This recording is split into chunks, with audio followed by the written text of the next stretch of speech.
Most people trying to lose weight are doing something that actually makes weight loss harder. And it's something doctors, trainers, and the internet recommend all the time. Today we're talking about how to actually lose weight the right way.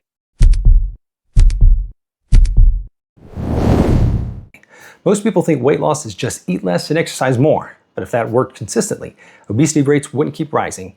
And the reality is many weight loss strategies people try actually backfire. I have conversations about weight loss with patients every day. Different ages, different backgrounds, different health conditions. But the framework I walk through with patients is surprisingly consistent.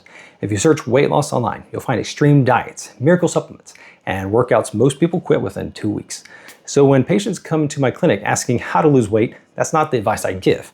And today, I'm going to walk you through the advice I actually do give my patients. The same approach I recommend in the clinic. This approach is not trendy, it's not extreme, and it's not a shortcut, but it is sustainable. Step 1, we start with habits, not hacks. The first thing I address is habits. Before we talk about macros, before we talk about medications, before we talk about gym memberships, I ask simple questions. What does a normal day of eating look like? When do you eat? What do you eat? What do you drink? Weight gain rarely happens because someone lacks intelligence. It happens because habits drift slowly over time.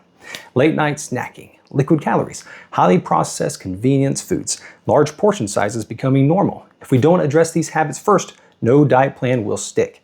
Even my patients who are prescribed weight loss medications still have to build healthy habits because about 85% of people stop their GLP-1 medications within 2 years. And if healthy habits are not in place when the medication stops, the weight often comes back, and sometimes more than before. So the foundation is always start with habits. Because when patients improve their habits, weight loss usually begins to follow naturally. Let me give you some of my most common habits I see in a clinic that contribute to weight gain. One of the biggest is those liquid calories we mentioned before, such as sodas, sweet tea, energy drinks, specialty high sugar coffees. People don't often realize how quickly these add up. Liquid calories don't fill you up the same way that solid food does. So people end up consuming hundreds of extra calories a day without realizing it. Another common habit is late night snacking. Many people eat reasonably during the day, but then snack continuously in the evening while watching television or using their phone. Those extra calories late at night add up over weeks and months. Portion size is another major factor.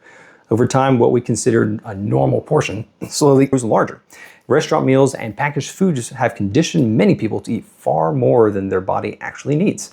And then there's the mindless eating.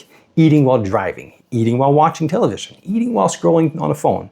When people eat distracted, they often consume significantly more calories without even noticing. And I want to be clear about something here. Most people struggling with weight are not lazy and they're not lacking discipline. They're simply living in an environment where high calorie food is everywhere. Portions are oversized and busy schedules make convenience foods the easiest option.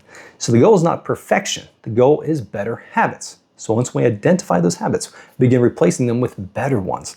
For example, one of the first habits I encourage is drinking more water and reducing sugary beverages. Many patients I see have these noticeable changes simply by replacing soda or sweet tea with water, sparkling water, unsweetened drinks.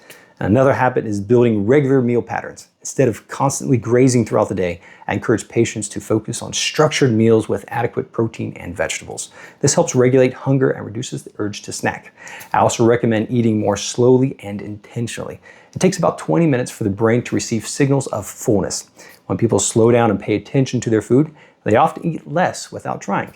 Another helpful habit is planning food ahead of time. If someone waits until they are extremely hungry to decide what to eat, they are far more likely to choose fast food or highly processed snacks. But when meals are planned ahead of time, even simple meals, it removes that decision pressure. And finally, one of the most important habits is simply consistency. Weight gain usually happens slowly over months or years. Healthy habits work the same way. Small improvements repeated every day gradually create meaningful change. And once those habits begin to stabilize, that's when we move on to the next step, nutrition. So, as far as nutrition, we want to reduce carbs and increase quality once we understand the habits. I don't start with extreme elimination diets. Instead, I counsel patients to cut back on carbohydrates, cut back on sugar, increase protein, increase vegetables, and add fruits in moderation and include healthy fats as well. Most Americans are consuming far more processed carbohydrates than they realize. Bread, pasta, sugary drinks, snack foods, breakfast cereals. Let me give you a common example I see in the clinic. Some patients drink 5 or 6 sodas every day. The average 12-ounce soda contains about 40 grams of sugar. The American Heart Association recommends no more than 24 grams of sugar per day for women and 36 grams per day for men. So if someone drinks 5 sodas in one day, they're consuming over 8 days worth of sugar in a single day.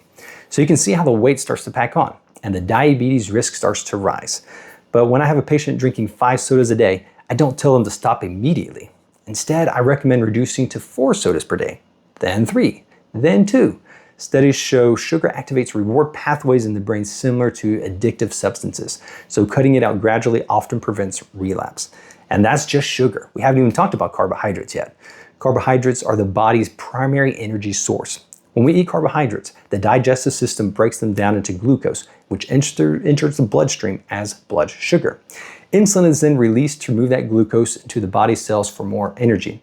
But when someone consistently eats more carbohydrates than their body needs, the excess glucose gets stored.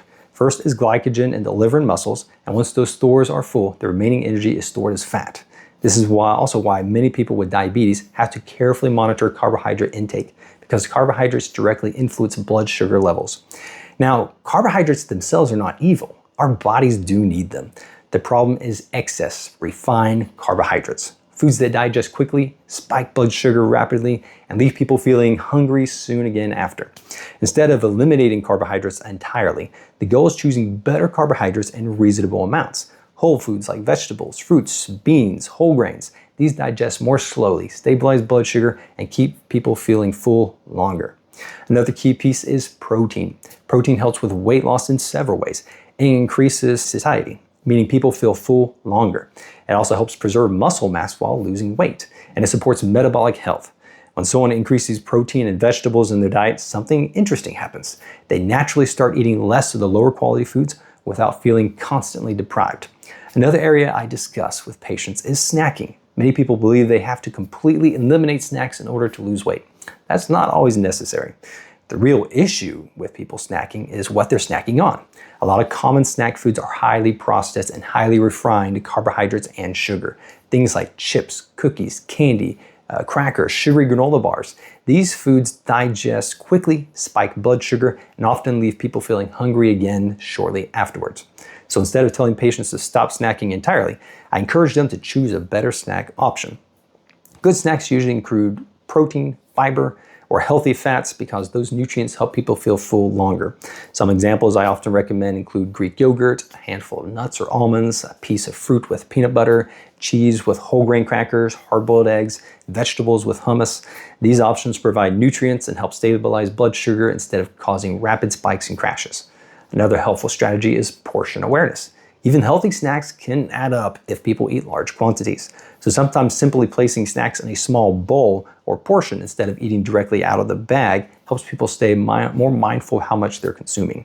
Healthy snacks can absolutely be part of a balanced weight loss plan.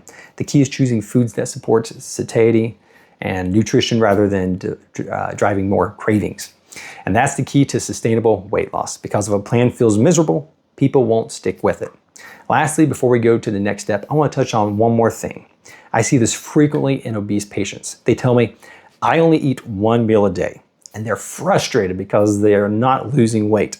What I explain is this: when you severely restrict intake and eat only once daily, especially if that meal is large and carbohydrate heavy, your body interprets prolonged caloric restriction as stress and starvation. The body adapts, metabolism can slow, energy levels drop, hormonal signals shift. Then, when that single meal comes, insulin rises sharply and the body becomes very efficient at storing those calories.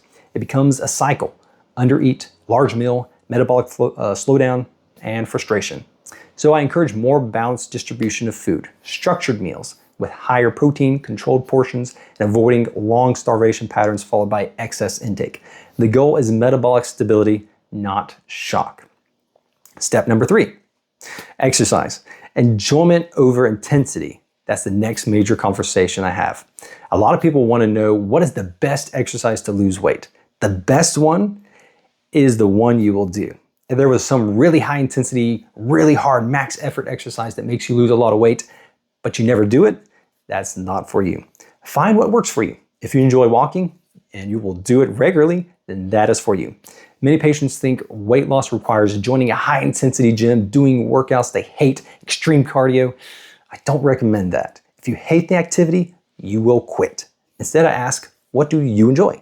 Walking, hiking, biking, swimming, pickleball, strength training. Sustainability beats intensity. For most patients, I recommend walking consistently, adding resistance training 2 to 3 times per week, and increasing daily movement. Now, the CDC does recommend moderate intensity aerobic activity such as brisk walking for 150 minutes every week, or a vigorous intensity aerobic activity such as jogging or running for 75 minutes every week. Exercise does more than burn calories. It improves insulin sensitivity, preserves lean muscle, boosts mood, reinforces discipline, but it must be something they can commit to the long term. If you cannot see yourself doing it a year from now, it's probably not the right starting point. And then step number 4, sleep and stress.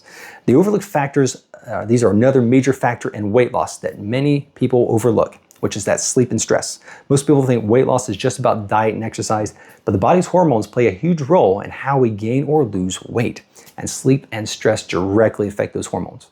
When someone consistently gets poor sleep, several things begin to happen in the body. Hormones that regulate hunger start to shift. Hormone ghrelin, which signals hunger, tends to increase. At the same time, leptin, the hormone that signals fullness, tends to decrease. So people who are sleep deprived often feel hungrier and less satisfied after eating. On top of that, poor sleep can increase cravings for high carbohydrate and high sugar foods. This is one reason people who are tired often reach for these sweet snack foods like sugary energy drinks and things like that. The body is essentially trying to find that quick source of energy. Sleep deprivation can also affect insulin sensitivity, which means the body has a harder time regulating blood sugar. Over time, this can increase the risk of weight gain, metabolic syndrome, and diabetes. So improving sleep can make a weight loss journey significantly easier. Most adults should aim for around 7 to 9 hours of sleep per night. Unfortunately, according to the CDC, about 1 in every 3 adults in the US gets less than the recommended 7 hours of sleep. And I have to admit, many times I'm part of that statistic. So I need to learn to take my own advice. Now, just as important as sleep quantity is sleep consistency. Going to bed and waking up at roughly the same time each day helps regulate the body's internal clock. Now, let's also talk about stress. When someone experiences chronic stress, the body releases a hormone called cortisol. Cortisol is helpful in short bursts. It prepares the body to respond to challenges. But when cortisol stays elevated for long periods of time, it can contribute to that increased appetite and cravings for high-calorie foods and also fat storage, particularly around the abdomen. Many people also cope with stress through emotional eating. Food can temporarily provide comfort or distraction, but over time it becomes another factor contributing to weight gain. So part of a healthy weight loss plan is learning healthier ways to manage stress. That might include regular physical activity, spending time outdoors, getting adequate sleep, talking with supportive friends or family members, or simply building time into the day to decompress. None of these are quick fixes, but when sleep improves and stress becomes more manageable, the body often becomes more responsive to healthy diet and exercise habits. And that makes the entire weight loss process easier. Step number 5, metrics and realistic expectations. I also try to reset expectations. Healthy weight loss is typically 1 to 2 pounds per week, not 10 pounds in 7 days. We focus on waist circumference, energy levels, blood pressure, blood sugar, cholesterol. Sometimes the scale moves slowly, but the metabolic markers improve significantly, and that matters more. And then step 6, the discipline conversation. There is always a mindset component. Weight loss requires delayed gratification, consistency, structure, ownership, and I explain to patients that there is no secret, there is no shortcut, there is no pill that replaces discipline entirely, but there is a path. And that path is better habits, better food quality, sustainable movement, measured expectations, and over time the body responds. And lastly, step number 7, medications. Last, not the first thing I talk about. So when I bring up weight loss medication, I bring it up lastly because it's not because I oppose them categorically, but because I believe natural is better when possible. The fewer medications, the better. Every medication carries risks and side effects. GLP-1 medications, for example, can be very effective for the right patient, but they are tools, not magic. When I consider medication, I ask, has the patient attempted structured lifestyle changes? Do they meet clinical criteria? Are there comorbidities present? Do benefits outweigh the risks? So we also discuss those costs, side effects, long-term sustainability, and what happens if the medication stops. Medication without habit change usually leads to regain. Lifestyle foundation first, medication second if needed. So my final thoughts. When I counsel patients about weight loss, I'm not trying to sell them a diet. One patient really stands out to me. We talked through many of the same principles I covered in this video: habits, nutrition, and sustainable change. 3 months later, he came back for a follow-up appointment, 50 pounds lighter. Not extreme diet, no shortcuts, just consistent habits and steady progress. And I'm trying to build a system anyone can live with. We start with habits, we improve nutrition quality, we distribute meals appropriately, we choose exercise they'll enjoy, we set realistic goals, and only then, if necessary, do we discuss medication. This approach is not flashy, but it works. If you found this helpful and want to have more practical frameworks from a clinical perspective, consider subscribing to The Seymour Show. Remember, better health is just a step away. Now, if you want to understand why energy drinks are actually fake energy and how they really work in your body, click here to watch, and I'll see you next time.